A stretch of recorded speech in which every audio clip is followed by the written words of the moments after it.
Welcome to Discover Movies. तो film की कहानी 1992 में शुरू होती है, जहां हम रेबेका नाम की एक बच्ची को अपने घर में देखते हैं। इस घर के ही कंपाउंड में एक पूल था और रेबेका नोटिस करती है कि उसके भाई का एक टॉय बोट इस पूल में गिरा हुआ था। रेबेका का भाई टर्मिनली इल था और इसीलिए रेबेका खुद इस बोट को पूल से निकालने की कोशिश करती है, लेकिन अचानक से रेबेका पूल में गिर जाती है और हम भी उसको ऐसा लगता है मानो कोई रेबेका को पानी में नीचे खींच रहा हो। एक बार को तो रेबेका अपनी माँ को भी पूल साइड में पानी के अंदर से देख पाती है, लेकिन पानी से ऊपर आने पे रेबेका को वहां कोई नहीं दिखती।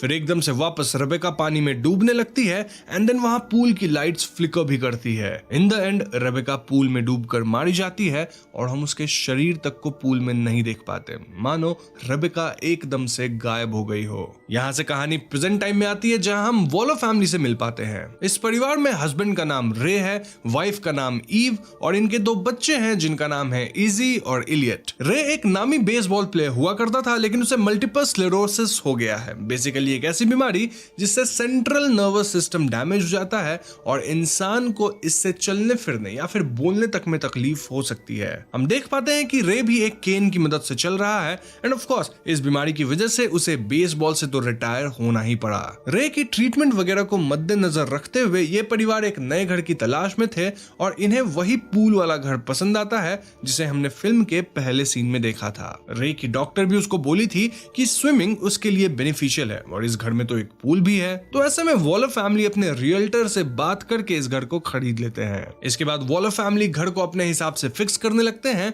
और रे पूल के ड्रेनेज को क्लीन करने लगता है। ड्रेनेज क्लीन करते वक्त रे का हाथ थोड़ा कट जाता है और ऐसे में फैमिली डिसाइड करती है कि ये लोग प्रोफेशनल्स की हेल्प लेंगे पूल को फंक्शनल बनाने में। जब प्रोफेशनल वर्कर्स आते हैं तो वो लोग इस पूल से एकदम सरप्राइज थे। ऐसा इसीलिए क्योंकि ये pool kind of self sustaining था। आई मीन इस पूल में अंडरग्राउंड स्प्रिंग से कहीं से तो पानी आ जाता है और ये एकदम नेचुरल है। It's just like a well, यानी हमारे गांव सब में कुआं होता है ना, जहां अपने आप फिल्ट्रेशन होता है, पानी खुद आता है, पानी क्लीन भी होता है और उसके मेंटेनेंस के लिए आपको कुछ भी खर्च नहीं करना पड़ेगा, मतलब बहुत मिनिमल। ये सुनकर वॉलर फैमिली बहुत खुश होती है और पूल को फंक्शनल बनाने के बाद ये लोग इसमें खूब स्विम करते हैं। उसी रात जब ईव पूल में स्विम कर रही होती है तो उसे पानी के अंदर से पूल साइड में रे दिखता है, लेकिन ऊपर आने पे रे वहां नहीं था। इससे ईव को थोड़ा अजीब लगता है, लेकिन वो इस बात को इग्नोर करके पूल से निकल जाती है। अब उसी रात इनकी फैमिली कैट पूल के पास होती है जब कैट को 1992 वाला टॉय बोट दिखता है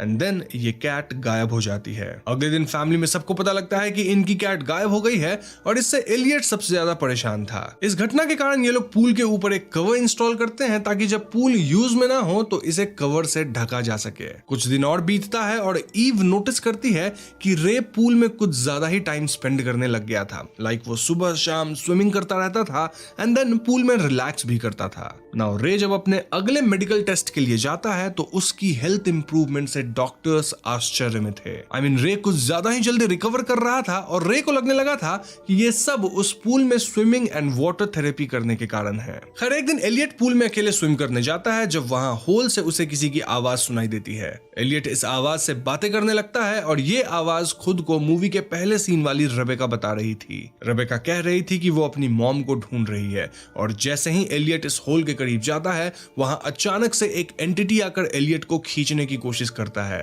एलियट किसी तरह अपना हाथ छुड़ा के पूल से बाहर निकलता है और वो ये सारी बात अपनी मॉम ईव को बताता है। अब ईव इस बात को थोड़ा सीरियसली लेती है, लेकिन रे इसे बहुत हल्के में लेता है। रे का कहना था कि एलियट अभी बच्चा है और वो कुछ तो एवे ही इमेजिन कर लिया होगा। खैर अगले दिन पूरी फैमिली एलियट के बेसबॉल प्रैक्टिस पे जाते हैं और वहां कोच के इंसिस्ट करने पे रे भी स्विंग करने जाता है। अब पहली दो बार तो रे बॉल को हिट नहीं कर पाता, लेकिन थर्ड टाइम वो इतनी जोर से बॉल हिट करता है कि बॉल तो फट ही जाता है, साथ ही स्टैंड्स का लाइट भी बॉल से हिट होके टूट जाता है। नाउ दिस वाज सरप्राइजिंग क्योंकि अब ऐसा लग रहा था मानो रे पूरी तरह ठीक होने लग गया है, मतलब एकदम नहीं हुआ लेकिन उस प्रोसेस में है और वो वापस से बेसबॉल प्लेयर बन सकता है। खैर उस रात रे और ईव अपने दोनों बच्चों बच्चों को घर पे छोड़ के बाहर जाते हैं और ऐसे में इजी अपने बॉयफ्रेंड रॉनिन को घर पे बुला लेती है। इजी और रॉनिन पूल में मार्को पोलो खेल रहे होते हैं जब वो पूल एंटिटी इजी को भी खींचने की कोशिश करता है। इजी किसी तरह पूल से बाहर आती है और अब उसे भी लगने लग गया था कि इस पूल में कुछ तो गड़बड़ जरूर है। खैर उस वीकेंड वॉलो फैमिली आसपास के सभी लोगों को अपने घर पूल पार्टी के लिए इनवाइट करते हैं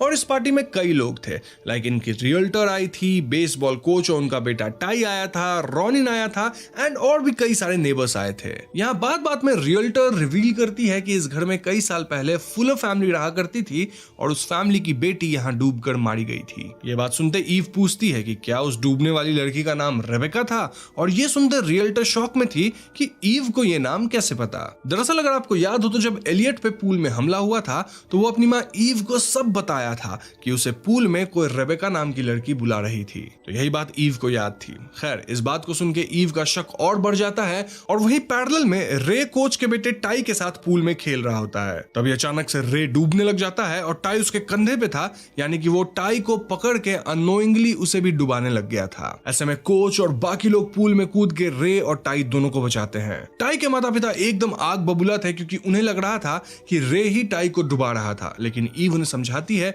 कि ये सब रे की बीमारी की वजह से हुआ होगा। इनफैक्ट रे खुद भी तो डूब ही रहा था ना। इस घटना से परेशान होकर ईव एकदम डिसाइड करती है कि वो यहाँ नहीं रहेगी और वो पूरे परिवार के साथ यहाँ से निकलने की सोचती है। लेकिन जैसे ही ये लोग गाड़ी गराज से निकालते हैं रे एकदम से चोक करने लगता है और हम उसके नेक पे ब्लैक वेन्स देख पाते हैं। ऐसा लग रहा था मानो उसके शरीर में किसी तरह का ब्लैक वाटर यानी काला पानी घुस गया है और ये कोई असाधारण शक्ति है जो इस परिवार को यहाँ से बाहर जाने से रोक रही हो। अगर रे बाहर जाएगा तो इस ब्लैक वाटर पे चोक करने लग जाएगा। तो ऐसे में इन्हें घर में ही वापस आना पड़ता है और रे बहुत अजीब बातें करने लग गया था, लाइक मुझे वापस पूल में ले चलो और मैं ठीक हो जाऊंगा वगैरह वगैरह। इस सीन को देखकर ऐसा लग रहा था मानो रे किसी तरह का ड्रग एडिक्ट बन गया है और उसका ड्रग्स कोई नॉर्मल ड्रग्स नहीं बल्कि वो पूल है। नाउ अगले दिन ईव इस घर के हिस्ट्री के बारे में पता करती है और उसे पता लगता है कि यहाँ सिर्फ रेबेका ही डूबकर नहीं मारी गई थी बल्कि पास्ट में उस जगह पे कई लोगों के डूबने के बहुत सारे इंसिडेंट्स रहे हैं। ऐसे में ईव डिसाइड्स कि वो रेबेका की फैमिली से मिलने जाएगी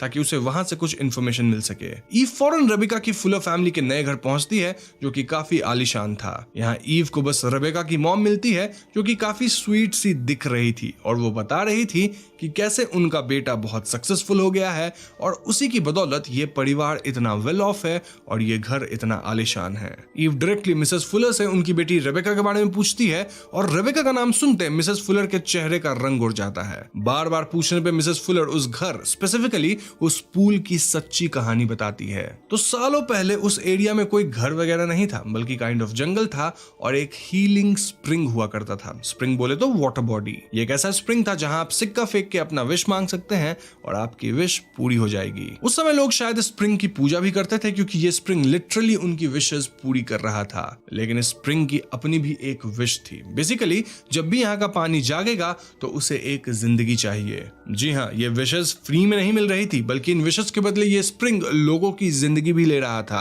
अब अगर आप व्यूअर्स को याद हो तो फिल्म के स्टार्टिंग में मिसेस फुलर का बेटा यानी रेबेका का भाई टर्मिनली इल था, तो अब वो इतना सक्सेसफुल कैसे हो गया है? इनफैक्ट वो काफी हेल्दी भी है। वेल मिसेस फुलर बताती हैं कि उनका बेटा टॉमी इसी पूल की वजह से ठीक हुआ लेकिन बदले में पूल ने रेबेका की जान ली। इनफैक्ट मिसेस फुलर खुद इस पूल से पजेस थी और वो पूल की मदद करी थी रेबेका यानी अपनी बेटी को मारने में। हम देख पाते हैं कि मिसेस फुलर की आंखों से काला पानी निकलने लग गया था और वो एकदम से बीमार दिखने लग गई थी। ऐसा लग रहा था मानो आज भी मिसेस फुलर उस पूल की एंटिटी द्वारा पजेस्ड है। मिसेस फुलर को इस हालत में देख ईव वहां से निकलती है और वो अब समझ गई थी कि उसके फैमिली के साथ क्या हो रहा है। दरअसल ये पूल रे को ठीक कर रहा है लेकिन बदले में पूल को इनके दोनों बच्चों में से किसी एक की जान चाहिए। वहीं घर पे हम रे को देखते हैं जिसके अंदर पूल का वही ब्लैक लिक्विड जैसा कुछ आ चुका था और वो अब काइंड ऑफ पजेस था। नाउ ये पूल एलियट को इनकी फैमिली कैट की आवाज से ल्योर करता है जिसके परिणाम अनुसार एलियट पूल में गिर जाता है। एलियट एकदम से डूबने लग गया था और पूल का कवर भी अपने आप बंद होने लगता है ताकि एलियट बाहर ही ना निकल सके। तभी ईव यहाँ पहुंच जाती है और वो इजी से हेल्प बुलाने कहती है, वहीं वो खुद पूल में डाइव करती है एलियट को बचाने। अब मैं आपको बता दूं कि ईव के पिता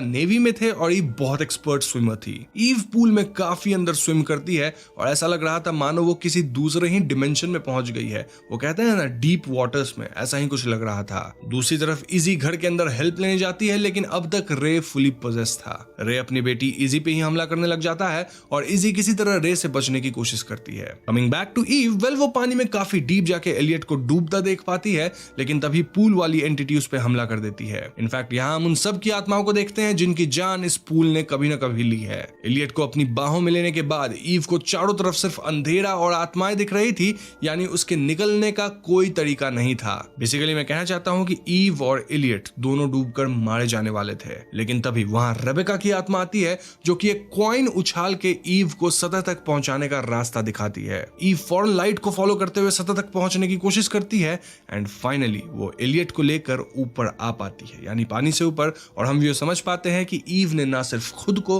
बल्कि एलियट को भी बचा ली थी। स्टिल खेल अभी खत्म नहीं हुआ था क्योंकि पजेस्ड रे वहां बाहर आकर ईव पे हमला कर देता है। तभी इजी एक बेसबॉल बैट से अपने पिता रे को मार के नीचे गिराती है। परिवार वाले मिलकर रे को होश में आने कहते हैं, जिसके बाद रे काले पानी की उल्टी करके अपने होश में आता है। ये लोग एलियट का जल्द से जल्द इलाज करवाने यहाँ से निकलने की सोचते हैं, लेकिन अब एलियट के साथ रे वाली घटना हो रही थी। I mean, उसके अंदर ब्लैक वाटर था जो कि इस परिवार को यहाँ से बाहर निकलने से रोक रहा था। ऐसे में एलियट की हालत गंभीर हो सकती थी और इसीलिए रे खुद पूल में जाके खुद को सैक्रिफाइस करता है, क्योंकि एसेंशियली पूल को बस एक लाइफ चाहिए थी। तो रे जब अपना लाइफ सैक्रिफाइस किया, यानी वो पूल में गया, तो हम देख पाते हैं कि पूल का पानी काला हो जाता है, डिपिक्टिंग कि पूल ने रे को कंज्यूम कर लिया है। और इसके ठीक बाद एलियट ठीक हो जाता है। इनफैक्ट पूल भी थोड़ी देर में नॉर्मल हो चुका था। यहाँ से कहानी कुछ दिन बाद की दिखाई जाती है, जहाँ वॉलर फैमिली में सिर्फ ईव और उसके दोनों बच्चे यानी इजी और एलियट बचे हैं। ईव सोचती है कि वो इस घर को बेच देगी, लेकिन एलियट का कहना था कि अगर वो लोग इस जगह को छोड़े तो ये पूल फिर से किसी फैमिली को अपना शिकार बनाएगी। इसलिए वॉलर फैमिली डिसाइड करती है कि वो यहाँ रहेंगे और ईव इस पूल को सीमेंट वगैरह से परमानेंटली ढकवा देती है। यहीं पे नाइट स्विम मूवी खत्म हो जाती है। दोस्तों ये थी फिल्म की कहानी और अब हम और आप मिलकर इस फिल्म में दिखने वाले पूल और उससे जुड़ी एंटिटी पे बात करेंगे। तो फिल्म में हमें इस जगह की एक बैक हिस्ट्री दिखाई गई है, जिसके हिसाब से उस जगह पे पहले एक वाटर बॉडी थी। वो वाटर बॉडी या स्प्रिंग एक विशिंग वेल की तरह थी, जहां लोगों के डीप डिजायर्स और विशेस पूरे होते थे, लेकिन जब भी यहाँ का पानी एक्टिव होता तो उसे एक जिंदगी चाहिए थी। समय के साथ साथ एरिया डेवलप हुआ, आसपास घर बन गए और इस जगह पे एक पूल बना जो कि एकदम नेचुरल था। सदियों से ये पूल लोगों की विशेस पूरी कर रहा था, लेकिन बदले में परिवार से किसी की जान ले रहा था। फॉर एग्जाम्पल, फुलर फैमिली में बेटा टर्मिनल डिजीज से फुली रिकवर हो गया। इनफैक्ट वो काफी सक्सेसफुल भी था, लेकिन बदले में बेटी रेबेका मारी गई। इनफैक्ट इस पूल के ब्लैक वाटर से फैमिली में कोई तो पजेस भी जरूर होता है, जैसे फुलर फैमिली में मिसेस फुलर ही पजेस हुई थी, ताकि अगर परिवार घर छोड़ना भी चाहे तो घर छोड़ नहीं सके। Now coming to Waller family, well आपको याद होगा रे का हाथ कट गया था जब वो इस पूल का ड्रेनेज साफ कर रहा था, लेकिन फिल्म में हम आगे देख पाए कि रे उस कट से 1-2 दिन में ही कंप्लीटली हील कर गया था।